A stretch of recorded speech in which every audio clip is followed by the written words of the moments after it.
যেমন এই কোরআনের মধ্যে জগতের সকল সমস্যার সমাধান আছে নাকি নাই? কোরআনের আয়াত কিন্তু নির্দিষ্ট কয়টা, আয়াত কিন্তু একটাও বাড়বে না, নাকি বেড়েছে গত 10 বছরে, 20 বছরে, 100 বছরে? বাড়ে নাই। তো জগতে সমস্যা আগের চাইতে কমেছে না বেড়েছে? সমস্যা প্রতিদিন বাড়ছে, কিন্তু আয়াত কিন্তু একটাও বাড়ছে না, আয়াত আগের গুলোই আছে।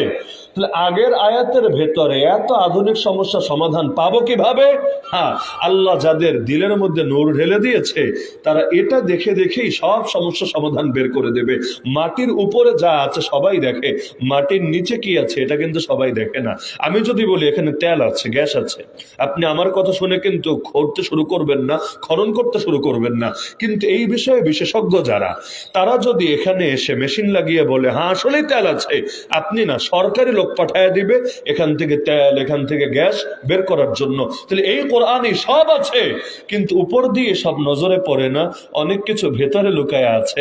ওই ভেতরের মণিমুক্তা, স্বর্ণ গয়না বের করা লাগে। এজন্য আল্লাহ কোরআনে বলেন ফাসআলু আহলা যিকরি ইন কুনতুম লা তা'লামুন, তোমাদের যদি ইলম না থাকে, যাদের কাছে কোরআনের ইলম আছে তাদেরকে জিজ্ঞাসা করে জেনে নিবা, নিজেরা আন্দাজের উপর আমল করবা না। তো বলছিলাম আল্লাহ রাসূল সাল্লাল্লাহু আলাইহি ওয়াসাল্লামের নাম মুহাম্মদ, এই নামটা তার জন্য রেখেছেন কে? কার মাধ্যমে?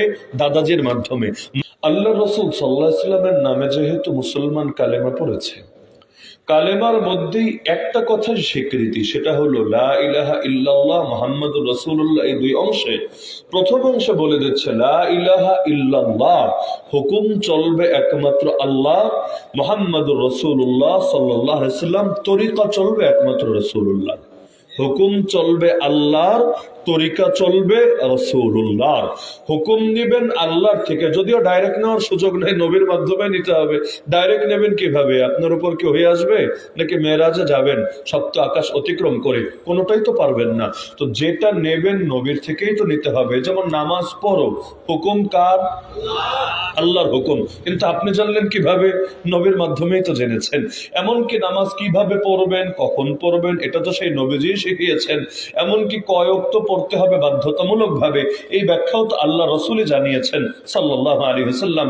যদিও আল্লাহ তাআলা দয়া করে, মায়া করে, ভালোবেসে আমাদেরকে 50 ওয়াক্ত নামাজ দিয়েছিলেন, মেরাজের তোহফা, মেরাজের হাদিয়া, মেরাজের গিফট।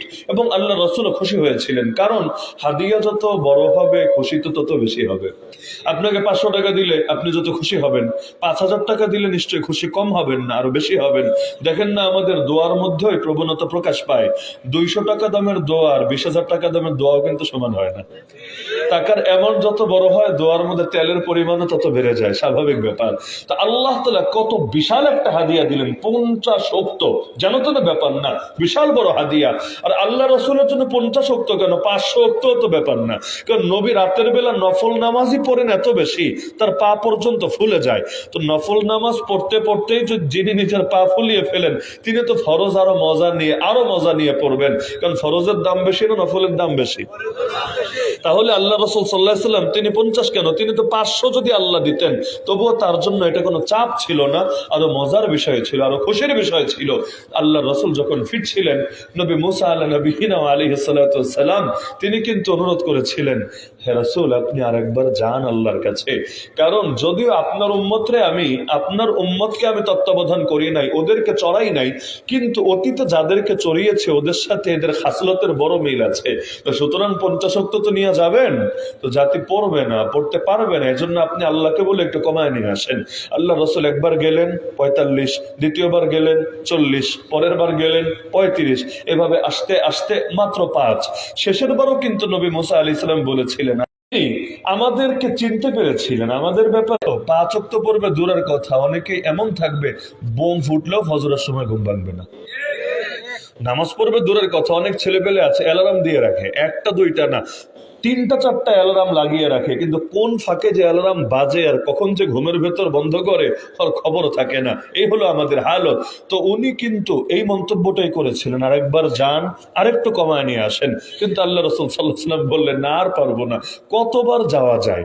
আর প্রতিবার তো কমেছে কয় ওয়াক্ত করে, মানে 10%, 50-এর 10%ই তো 5 ওয়াক্ত। তো প্রতিবার 10% করে কমেছে, 5 ওয়াক্ত করে কমেছে। এখন বাকি আছে কয় ওয়াক্ত? মাত্র 5 ওয়াক্ত। মানে যে হারে কমেছে ওই হারে যদি আরেকবার কমায় দেওয়া হয় তাহলে গিফট তো হয়ে যাবে জিরো, তো মানে নামাজি আর থাকবে না, বরং আল্লাহ যে হাদিয়া দিয়েছিলেন সেই হাদিয়াটাই তো নাই হয়ে যাচ্ছে।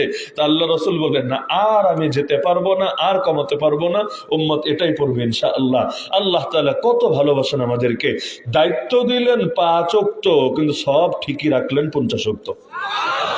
তার মানে আল্লাহ যে দিয়েছিলেন 50-50ই আছে, দায়িত্বটা শর্ট করে দেওয়া হয়েছে কিন্তু সব আগেরটাই বহাল রাখা হয়েছে। এজন্য যে উম্মত 5 ওয়াক্ত করে পড়বে কিয়ামতের দিন দেখবে যে তার প্রতিদিন 50 ওয়াক্ত নামাজ আদায় হয়েছে। আলহামদুলিল্লাহ, কত সহজ। মাসে 3টা রোজা রাখলে 30 দিন রোজা রাখার সওয়াব।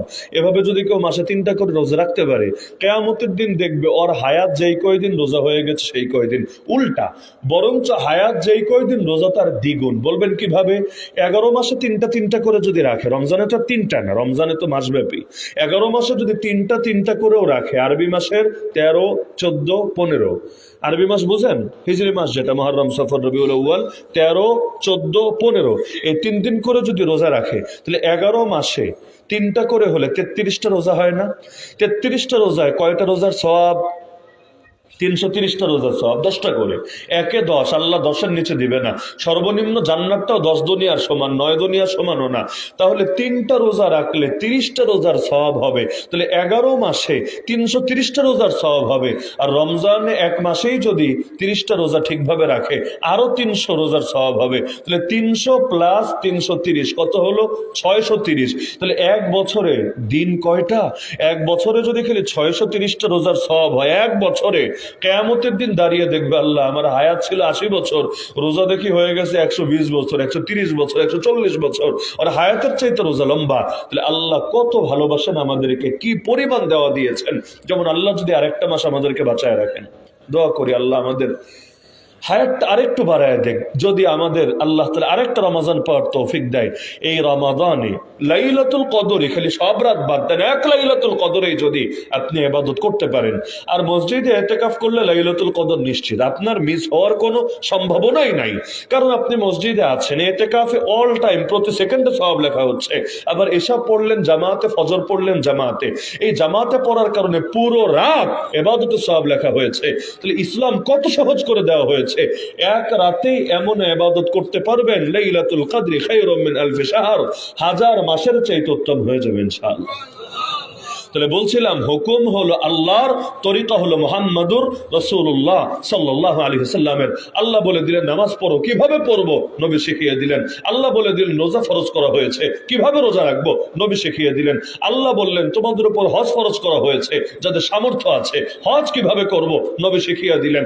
একইভাবে জিহাদ, খেলাফত, প্রতিটা ক্ষেত্রে আল্লাহ হুকুম দিলেন, নবীজি তরিকা শিখাইয়া দিলেন বিস্তারিত ভাবে। এবং ইসলাম যে পরিপূর্ণ সবাই জানেন তো, ইসলাম পরিপূর্ণ নাকি অপরিপূর্ণ? পরিপূর্ণ মানে কি সব বিষয়ের শিক্ষা আছে নাকি মাত্র কয়েকটা বিষয়ের শিক্ষা আছে? সব বিষয়ের শিক্ষা যদি থাকে তাহলে নামাজের যেমন ফরজ আছে, ওয়াজিব আছে, সুন্নাত আছে, মুস্তাহাব আছে, রাজনীতি বলেন, অর্থনীতি বলেন, বিচার আচার বলেন, আইন কানুন বলেন, শিক্ষা দীক্ষা বলেন, সভ্যতা বলেন, সংস্কৃতি বলেন, চাকরি বাকরি বলেন, খেত খামারি বলেন, ব্যবসা বাণিজ্য বলেন, জীবনের প্রতিটা ক্ষেত্রে এগুলোরও কিছু ফরজ আছে, কিছু সুন্নাত আছে, কিছু মুস্তাহাব আছে, কিছু হারাম বিষয় আছে যেগুলো থেকে বাঁচতে হয়। তো এই প্রতিটা ক্ষেত্রে পুরো ইসলামটা শিখতে হবে কার থেকে? মুহাম্মাদুর রাসূলুল্লাহ সাল্লাল্লাহু আলাইহি ওয়াসাল্লাম থেকে। এইটাই হলো সিরাতের কথা। সিরাত মানেই হলো প্রতিটা ক্ষেত্রে আল্লাহর নবীর আদর্শ অনুসরণ করা। এটা এমন কোনো বিষয় না যেটা মৃত্যুর একদিন আগেও বাদ দেওয়া যায়, কারণ মরার আগ পর্যন্ত প্রতিটা কাজ একজনের তরিকা দিয়েই করতে হয়। তার নামই মুহাম্মাদুর রাসূলুল্লাহ সাল্লাল্লাহু আলাইহি ওয়াসাল্লাম। আর মুহাম্মদ শব্দের অর্থই, সুবহানাল্লাহ, নাম কি? শব্দটা কিন্তু আরবি শব্দ, মুহাম্মদ কিন্তু আরবি শব্দ, আর আরব জাতির ভাষাই তো আরবি ভাষা। তাহলে আল্লাহর রসুলের আগে এত সুন্দর একটা নাম, দুনিয়ায় এই নামে আরো অনেকে থাকা দরকার ছিল না? কারণ সুন্দর নামে তো আগেই ভাগ বসায় দেয়। অনেকে এসে জিজ্ঞাসা করে হুজুর বাচ্চা হয়েছে কি নাম রাখবো? আচ্ছা এটা রাখো। হুজুর এর নাম তো আরো রেখে দিয়েছে অমুকে। আগেই বুকিং হয়ে গেছে, নতুন কোনো নাম দেন, কারণ এই নাম ওর কাজিনের আছে, ওর অমুকের আছে, ওর তমুকের আছে। তো ভালো নাম নিয়ে প্রতিযোগিতা চলে নাকি চলে না? যে আব্দুল্লাহ নামে কয়জন আছে এক বিশ্বনাথে, এক পীরের বাজারে খুঁজলে অনেকজন পাওয়া যাবে না? যাবে। কমন নাম এগুলো, যেগুলো ভালো নাম, সুন্দর নাম, এগুলো অনেক পাওয়া যায় আলহামদুলিল্লাহ। তাহলে দেখা যাচ্ছে মোহাম্মদ এত সুন্দর একটা নাম, তাহলে আরব জাতির ভেতর শত শত হাজার হাজার মোহাম্মদ নামের লোক থাকা দরকার ছিল না? কিন্তু এমন একটা নাম আল্লাহ নবীর জন্য এমন ভাবে বুকিং দিয়ে রেখেছেন, এর আগে কারো কল্পনায়ও আসে নাই যে এত সুন্দর নাম রাখা যায়। কারণ আল্লাহ জ্ঞান না দিলে মাথায় কিন্তু আসে না। দুনিয়াটা আজকেও তো উন্নত হলো কেন? 1000 বছর আগে হলো না কেন? ওই সময়ের বিজ্ঞানীদের মাথায় এগুলো আসলো না কেন? কারণ মাথাও আমার নিয়ন্ত্রণে না, চিন্তাও আমার নিয়ন্ত্রণে না, কোনো কিছুই আমার নিয়ন্ত্রণে না, সব কার নিয়ন্ত্রণে? এজন্যই কোরআন শুরুই হলো এটা দিয়ে, আলহামদুলিল্লাহি রাব্বিল আলামিন। আমারও প্রশংসা না, তোমারও প্রশংসা না, আমারও কৃতিত্ব না, তোমারও কৃতিত্ব না, সমস্ত প্রশংসা, সমস্ত গুণগান, সমস্ত গুণকীর্তন, সমস্ত কৃতিত্ব, সমস্ত ক্রেডিট একজনেরই। তিনি কে? কারণ আমি যদি কোনো ছবি আঁকি আর আপনি যদি ছবিটার প্রশংসা করেন, আহ কি সুন্দর ছবি এঁকেছে, তাহলে আমার নাম না নিলেও প্রশংসা কিন্তু অটো আমারই হয়ে গেছে। কারণ ছবি এমনি এমনি আসে নাই, ছবি আমার তুলিতে এসেছে, আমার হাতে এসেছে। সুতরাং ছবির প্রশংসা করলে অটোমেটিক এটা আমার প্রশংসা হচ্ছে। তো এই বাংলাদেশে, এই দুনিয়া জুড়ে যত কাজ হচ্ছে সব কার শক্তিতে হচ্ছে? কার দেওয়া তৌফিক হচ্ছে? জগতে যত মানুষ, যত মানুষের, যত বস্তুর, যত জিনিসের প্রশংসা করে, অটোমেটিক সেই প্রশংসা কার হয়ে যায়? আল্লাহ। কারণ সব তো আল্লাহ করেন, আল্লাহর হুকুমেই হতে থাকে। তো এই যে আল্লাহ তাআলা জ্ঞান দিলেন আল্লাহ রসুলের দাদার মাথায়, বাচ্চাটার নাম রেখে দিল মোহাম্মদ। আল্লাহ রসুলের দাদা কি নবী ছিলেন? ওহী আসা নবীর কাছে, এটা সত্য। কিন্তু আল্লাহ তাআলা অনেকের দিলের মধ্যে অনেক কিছু ঢেলে দেন। যেমন মারিয়াম আলাইহিস সালাম কোনো নবী ছিলেন না, কিন্তু আল্লাহ তাআলা তার কাছে জিবরিল আমিনকে পাঠিয়েছিলেন নাকি পাঠান নাই? তার সঙ্গে বিভিন্ন কথা হয়েছিল নাকি হয় নাই? মুসা আলাইহিস সালামের মা কোনো নবী ছিলেন? ছিলেন না। তাহলে কিভাবে বুঝলেন বাচ্চারা সিন্ধুকে ভরে সমুদ্রে ফেলে দিতে হবে? কারণ আল্লাহ তাআলা দিলের মধ্যে অনেক সময় ঢেলে দেন। আপনারাও যারা আছেন প্রত্যেকে খেয়াল করলে দেখবেন আপনার দিলেও মাঝে মাঝে আসে, এই পাপটা আমার করা উচিত না, এভাবে নামাজ ছেড়ে বছরের পর বছর কাটিয়ে দেওয়া উচিত না, আমি কি করছি, কি করা দরকার ছিল, কোন পথে যাচ্ছি, এরকম ভালো ভালো খেয়াল এবং খারাপের ব্যাপারে ঘৃণা অন্তরে আসে নাকি আসে না? এগুলো আল্লাহর পক্ষ থেকে ইলহাম। ইলহাম আসে আল্লাহর থেকে, ওয়াসওয়াসা আসে শয়তানের থেকে। বলবেন কোনটা ইলহাম কোনটা ওয়াসওয়াসা? দিলের মধ্যে যত ভালো খেয়াল আসে, যত ভালো খেয়াল আসে, ভালো চিন্তা আসে, নেক কাজের আগ্রহ আসে, এগুলো আল্লাহর পক্ষ থেকে ইলহাম হিসাবে আসে। আর যত শয়তানি, যত ভণ্ডামি, যত খারাপ চিন্তা ভাবনা আসে, এগুলো ওয়াসওয়াসাতুম মিনাশ শাইতান আল্লাযী ইউওয়াসওয়িসু ফি সুদুরিন নাস মিনাল জিন্নাতি ওয়ান নাস। এই কুমন্ত্রণাগুলো ওদের থেকে আসে। এজন্য আল্লাহর থেকে ভালো চিন্তা আসাটাও একটা নেয়ামত, বড় নেয়ামত। এই নেয়ামত আল্লাহ সবাইকে দেন না এবং এক সমান করে দেন না। অনেক বুজুর্গদেরকে আল্লাহ এটা এমন ভাবে দেন, সুবহানাল্লাহ, দেখা যায় অন্য মানুষ বোঝে না যে তারা অনেক কিছু বুঝে ফেলছেন। কেন? আল্লাহর সঙ্গে তার কলবের আলাদা একটা সম্পর্ক হয়ে গিয়েছে। আল্লাহ সেই কলবের উপরে স্পেশাল স্পেশাল নূর ঢালতেই থাকেন। যেমন এই কোরআনের মধ্যে জগতের সকল সমস্যা সমাধান আছে নাকি নাই? কোরআনের আয়াত কিন্তু নির্দিষ্ট কয়টা, আয়াত কিন্তু একটা বাড়বে না, নাকি বেড়েছে গত 10 বছরে, 20 বছরে, 100 বছরে? বাড়ে নাই। তো জগতে সমস্যা আগের চাইতে কমেছে না বেড়েছে?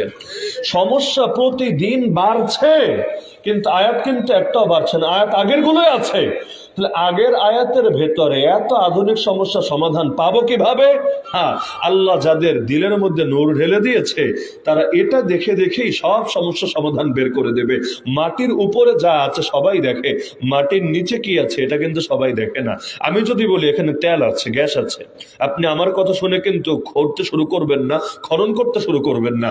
কিন্তু এই বিষয়ে বিশেষজ্ঞ যারা, তারা যদি এখানে এসে মেশিন লাগিয়ে বলে হ্যাঁ আসলেই তেল আছে, আপনি না, সরকারি লোক পাঠায় দিবে এখান থেকে তেল, এখান থেকে গ্যাস বের করার জন্য। তাহলে এই কোরআনে সব আছে, কিন্তু উপর দিয়ে সব নজরে পড়ে না, অনেক কিছু ভেতরে লুকায় আছে। ওই ভেতরের মণিমুক্তা, স্বর্ণ গয়না বের করা লাগে। এজন্য আল্লাহ কোরআনে বলেন ফাসআলু আহলা যিকরি ইন কুনতুম লা তা'লামুন। তোমাদের যদি ইলম না থাকে, যাদের কাছে কোরআনের ইলম আছে তাদেরকে জিজ্ঞাসা করে জেনে নিবা, নিজেরা আন্দাজের উপর আমল করবা না। তো বলছিলাম আল্লাহ রাসূল সাল্লাল্লাহু আলাইহি ওয়াসাল্লামের নাম মুহাম্মদ, এই নামটা তার জন্য রেখেছেন দিয়েছেন কে? কার মাধ্যমে? দাদাজির মাধ্যমে। মাধ্যম ছিল দাদা, কিন্তু রেখেছেন কে? আল্লাহ।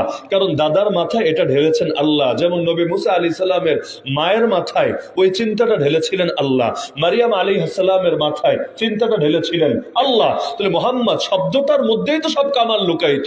মোহাম্মদ কাকে বলে? আরবিতে মোহাম্মদ বলা হয় এমন কাউকে মান ইজতামাআত ফীহিল খিসালুল মাহমুদাতু কুল্লুহা, প্রশংসা করার উপযুক্ত যত গুণ হতে পারে, যত গুণ এমন আছে যেগুলোর প্রশংসা করা যায়, সব গুণ যার একার ভেতরে থাকে, আর ভিতরে তাকে মোহাম্মদ বলে। জাহেরি গুণ, বাতিনি গুণ। জাহেরি গুণ বুঝেন? একদম মাথার চুল থেকে, চোখের চাহনি থেকে শুরু করে, চেহারার কাটিং, বডি থেকে শুরু করে, জাহেরি বাহ্যিক যত গুণ এবং ভেতরে যত গুণ। অনেকের আছে বাহিরটা বড় সুন্দর, ভেতরটা বড় পচা। অনেকের আছে ভেতরটা বড় সুন্দর, তবে বাহিরটা ওই রকম না, বাহিরটা অত আকর্ষণীয় না। কিন্তু আমার রাসূল এমন ছিলেন, তারা জাহেরি সৌন্দর্য নিয়ে বলতে শুরু করলে সপ্তাহ পার হলেও জাহেরি সৌন্দর্য বলে শেষ করা যাবে না। জাবের রাদিয়াল্লাহু আনহু বলেন, এক পূর্ণিমার রাতে গেলাম নবীর কাছে। আল্লাহ রাসূল ঘরের বাইরে বসা। পূর্ণিমা বুঝেন তো, আসমানে চাঁদটা পরিপূর্ণ হয়ে আছে। তিনি বলেন, গিয়ে আমার মাথা চক্কর করতে শুরু করলো, আমি কনফিউজড হয়ে গেলাম। আমি একবার তাকাই চাঁদের দিকে, আবার তাকাই নবীর চেহারার দিকে, আবার তাকাই চাঁদের দিকে, আবার তাকাই নবীর চেহারার দিকে। তিনি বলেন, বারবার তাকিয়ে আমি বুঝতে পারছিলাম না আকাশের চাঁদ তুমি বেশি সুন্দর না আমার নবী বেশি সুন্দর। অবশেষে তিনি বললেন, আমার দিল সাক্ষ্য দিয়েছে না চাঁদ না, আমার রসুলই আসলেই বেশি সুন্দর। তাহলে বাহ্যিক সৌন্দর্য আল্লাহ তাকে দিয়েছেন। ওই সামায়েলের কিতাবগুলোর মধ্যে পাবেন নবীর নাক, নবীর চোখ, নবীর প্রতিটা অঙ্গ এতটা পারফেক্ট ছিল। এরকম সুন্দর দ্বিতীয় কোনো মানুষ কই পাবেন? এজন্য হাসান বিন সাবিত রাদিয়াল্লাহু আনহু সাহাবী নবীর সামনে নবীকে কবিতা শুনিয়েছেন। আল্লাহ রসুলের সামনে কোনো ভুল, কোনো অন্যায় হলে নবী প্রতিবাদ করেন, নবীর জন্য ফরজ এটা। আল্লাহ রসুলের সামনে এই কবিতা বলা হলো, নবী খুশি হয়ে উল্টা কবিকে দোয়া দিলেন। দোয়া কি কবিতা? আল্লাহ রসুলকে বললেন, আহসানা মিনকা লাম তারা কত্তু আইনি ওয়া আজমালা মিনকা লাম তালিদিন নিসাউ, আপনার চাইতে সুন্দর কোন ব্যক্তিকে আমার দুই চোখ কখনো দেখে নাই, আর দেখবে কিভাবে? আপনার চাইতে সুন্দর কোন মানুষকে কোন নারী কখনো জন্মই দেয় নাই। নবীর সামনে বলছে, আড়ালে না। আড়ালে বললে বলতেন একটু বাড়ায় বলে ফেলেছে, কিন্তু নবীর সামনে বলছে। আল্লাহ নবীর সামনে যখন কোনো কাজ হয়, নবী যদি সেটার ব্যাপারে চুপ থাকে, তাই শরীয়তের দলিল হয়ে যায়। এখানে খালি চুপ না, বরং আল্লাহ নবী তাকে দোয়া দিয়েছে। তিনি আরো বললেন, খুলিকতা মুবাররাআম মিন কুল্লি আইবিন, আপনি সৃষ্টি হয়েছেন সব দোষ থেকে মুক্ত হয়ে, পবিত্র হয়ে। কান্নাকা কাদ খুলিকতা কামা তাশাউ, যেন আপনি সৃষ্টি হয়েছেন ঠিক যেভাবে নিজে চেয়েছেন সেভাবে। আল্লাহ রসুল কি দোয়া দিলেন? আল্লাহ রসুল বললেন, আল্লাহুম্মা আইয়িদহু বিরূহিল কুদস, হে আল্লাহ আমার হাসানকে, এই সাহাবীকে আপনি জিবরিল আমিনের দ্বারা শক্তিশালী করেন। তাহলে আল্লাহ রসুল সাল্লাল্লাহু আলাইহি ওয়াসাল্লামের মতো জাহিরে সৌন্দর্যের অধিকারী দ্বিতীয় কেউ ছিল? আর নবীর দোয়া ছিল বাতিনে সৌন্দর্য নিয়ে, হে আল্লাহ আপনি আমার ভেতরটাকে আমার বাহিরের চাইতেও সুন্দর বানায় দেন। আল্লাহুম্মা জাআল সারিরাতি খায়রাম মিন আলানিয়াতি ওয়াজআল আলানিয়াতি সালিহা, আর আমার বাহিরটাকেও দিনদার বানায় দেন। এরকম দোয়া কিন্তু আমরাও করি না। আল্লাহ আমার ভেতরটাকে বাহিরের চাইতেও উত্তম বানায় দেন, লোকে আমাকে দেখে যত ভালো ভাববে আমি এর চাইতেও ভালো, এভাবে আমাকে বানায় দেন। নবী দোয়া করতেন, আল্লাহুম্মা জাআলনি ফি আইনি সাগীরা ওয়া ফি আয়ুনিন নাসি কাবীরা, হে আল্লাহ আমার চোখে আমাকে ছোট বানিয়ে দেন, মানুষের চোখে বড় বানিয়ে দেন। কি দোয়া! নিজের চোখে নিজে বড় হয়ে গেলে তো অহংকার, আমিত্ব, কিন্তু আমার চোখে আমাকে ছোট বানান, তুচ্ছ বানান। নিজেকে যে নিজে ছোট মনে করে, সে অন্যের গীবত করবে কিভাবে? সে অন্যের উপর রাগান্বিত হবে কিভাবে? সে চগলখড়ি করবে কিভাবে? সে মানুষকে গালি দেবে কিভাবে? সে তো নিজেরা নিয়ে টেনশনে, আমি সবার চাইতে ছোট। কিন্তু মানুষের চোখে ছোট বানায়েন না, মানুষের চোখে বড় বানায় দেন।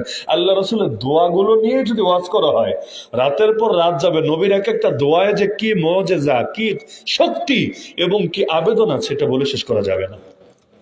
এই যে আল্লাহ রসুল সাল্লাল্লাহু আলাইহি ওয়াসাল্লামের নাম রাখলেন মোহাম্মদ, মানে কি জাহেরি সব গুণ আছে, বাতিনি সব গুণ আছে। আচ্ছা, এখান থেকে কি এটা বোঝা যায় না যে নবীর আদর্শের চাইতে সুন্দর যুগোপযোগী কোনো আদর্শ হতেই পারে না? আচ্ছা, এখানে যারা আছেন যাদের মুখে দাড়ি নাই, দাড়ি নেই দুই অর্থ, এক হলো দাড়ি গজাই নাই, আপনাকে বলছি না, গজিয়ে ছিল কিন্তু শহীদ করে দিয়েছেন। কষ্ট দেওয়ার জন্য আমি বলছি না, আমি শুধু প্রশ্নটা করছি আপনার বিবেকের কাছে। আপনি লজ্জিত হওয়ার কোনো কারণ নেই। আমি আপনার প্রতি আমার ঘৃণাও নাই, রাগও নাই, আমি কোনো মুসলমানকে ঘৃণা করব না, কিন্তু আমি স্রেফ আপনার বিবেকের কাছে প্রশ্নটা রাখছি। আপনার কাছে কেন মনে হলো নবীর চেহারাটা স্মার্ট চেহারা না, নবীর চেহারাটা সুন্দর চেহারা না, নবীর চেহারাটা পারফেক্ট চেহারা না, বরং ওই 2 পয়সার কাফের, মুশরিক, পাপিষ্ঠ, বেনামাজি, জিনাকার, মদ্যপ, গাঞ্জাখোর, ওদের চেহারাটাই পারফেক্ট চেহারা। নায়কের চেহারা আপনার পছন্দ হলো, গায়কের চেহারা, খেলোয়াড়ের চেহারা পছন্দ হলো, নবীর চেহারা কোন দুঃখে আপনার পছন্দ হলো না? আপনার বিবেককে আপনি প্রশ্ন করেন। কারণ আমি তো শুধু নামটা বললাম যে মোহাম্মদ মানেই তো সব কামাল, সব পূর্ণতা তার ভেতরে আছে। তো যখন মানলেনি, আপনার সবাই তো আমার কথা মেনেছেন, এমন না একজন দ্বিমত করেছেন না হুজুর নবী তিনি সবচাইতে সুন্দর ছিলেন না, সবচাইতে সম্মানী ছিলেন না, সবচাইতে পারফেক্ট ছিলেন না। তাহলে পারলে একটা দোষ বের করেন, কিয়ামত পর্যন্ত টাইম দিলাম। জাহেরি বা বাতিনি মাত্র একটা খুঁত, একটা ত্রুটি কোনো বাপের বেটা বের করতে পারবে? যদি না পারে তাহলে নবীরটাকে বাদ দিয়ে ভিন্নটা গ্রহণ করলো কোন যুক্তিতে? আরে ঘরে যদি সুন্দরী বউ থাকে আর বাইরে গিয়ে যদি নিগ্রো মেয়ের সাথে পরকিয়া শুরু করে, এলাকার লোকে কি বলবে? এলাকার লোকে বলবে ঘরে কাচ্চি বিরিয়ানি রেখে বাইরে গিয়ে পান্তা ভাত খায়। এই টাইপের মন্তব্য করবে না যে ঘরে কাচ্চি বিরিয়ানি রাইখা বাইরে গিয়ে তোরে কে বলেছে পান্তা ভাত খেতে? তাহলে আল্লাহ রসুল সাল্লাল্লাহু আলাইহি ওয়াসাল্লামের উম্মত হওয়ার পরে আপনারা কে বলেছে নতুন করে শয়তানের উম্মতের খাতায় নাম লেখাতে? শয়তানের গোলামরা যথেষ্ট শয়তানের ইবাদত করার জন্য। আপনারা কে ঠিকাদারি দিয়েছে শয়তানের ইবাদত নিজের কাঁধে উঠায় নেওয়ার জন্য? নাউযুবিল্লাহি মিন যালিক। কিয়ামতের দিন আল্লাহ প্রশ্ন করবেন, সূরা ইয়াসিনে আছে, আলাম আহাদ ইলাইকুম ইয়া বানি আদম আল্লা তা'বুদুশ শাইতান। হে আদমের বেটারা জবাব দাও, আমি কি তোমাদের থেকে অঙ্গীকার নেই নাই যে তোমরা শয়তানের ইবাদত করবা না? ইন্নাহু লাকুম আদুউম মুবিন, নিশ্চয়ই শয়তান তোমাদের প্রকাশ্য শত্রু। তাহলে এই যে কাজগুলো করছি, এগুলো আল্লাহর ইবাদত হচ্ছে না শয়তানের ইবাদত হচ্ছে? যদি এমন হতো আপনি মুখে দাড়ি রাখলে আপনারা গুলি করে মেরে ফেলবে, যদি হতো তাও মানতাম একটা ওজোর, যান বাঁচানো যেহেতু জরুরি বিষয়, মানতাম একটা ওজোর। আপনি যদি মুখে দাড়ি রাখেন, কেউ কি বলবে আপনাকে? এই যে আমাদের মুখে দাঁড়িয়ে আছে, কি হয়েছে? এখানে কতজনের মুখে দাঁড়িয়ে আছে, কি হয়েছে? পুলিশ ধরে নিয়ে গেছে, রিমান্ডে দিয়েছে, মামলা কি আছে? কিচ্ছুই তো না। উপরন্ত দাঁড়িয়ে রাখলে ইজ্জত মেলে, আলহামদুলিল্লাহ। বিশ্বাস হয় না? দাড়ি রাখলে চেহারায় নূর আসে, নূর আসে। চেহারা যাদের কালো, এরাও দেখেন দাড়ি রাখার আগের চেহারা, দাড়ি রাখার পরের চেহারা। দাড়ি যাদের থাকে পাপী লোকেরাও তাদেরকে সম্মান দিতে বাধ্য হয়, আলহামদুলিল্লাহ।